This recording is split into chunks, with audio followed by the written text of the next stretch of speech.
Right, we come to the urgent question. Munira Wilson. Thank you very much, Mr. Speaker. To ask the Secretary of State for Science, Innovation and Technology if she will make a statement on the government's new policy announcements regarding children's online safety. No, Minister.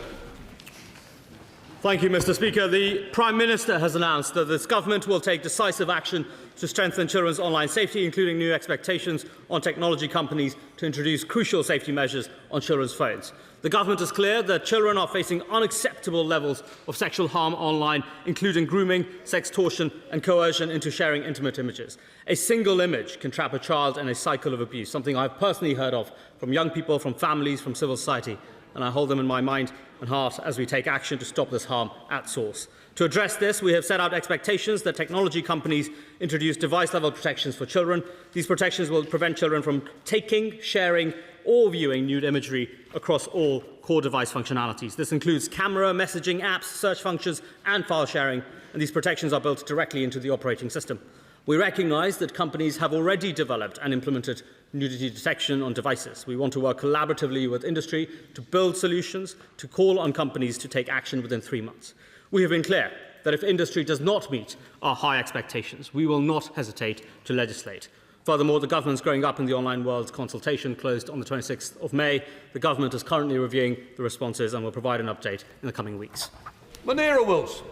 Thank you very much, Mr. Speaker, for granting this urgent question and for the Minister's response.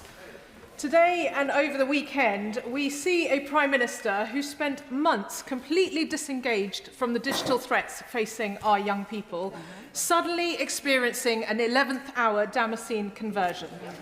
This sudden rush seems driven entirely by a looming ballot box in Makerfield and a full-scale rebellion on his own backbenches.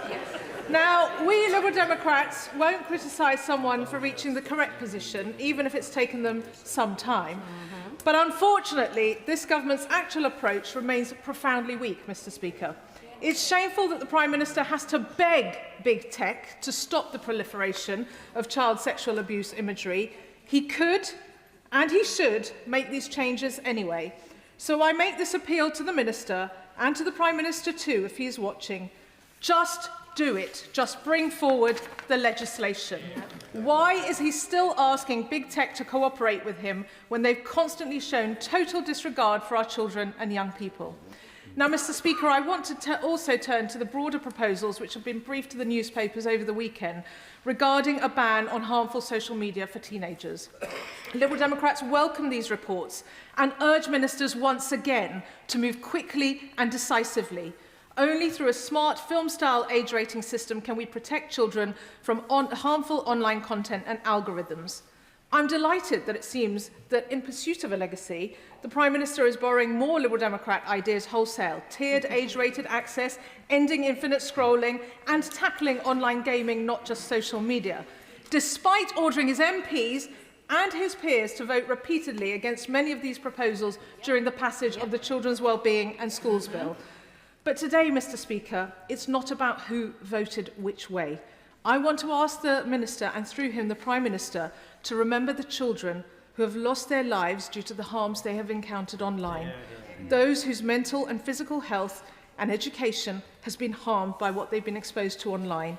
It is for those children that we must work together to bring about change.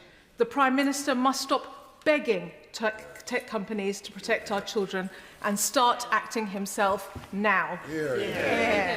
Speaker, it is astonishing to hear the Liberal Democrats mention lack of action. On Grok, this government stood up to the richest man in the world, stood him down, and as a result secured protections for people in this country. On cyber flashing, on strangulation and pornography, on banning nudification tools, on criminalising nudification, on putting personal criminal liability on tech bosses if they don't act. I understand the Liberal Democrats are doing a strategy review to seek relevance, but I think that complaint is still too much.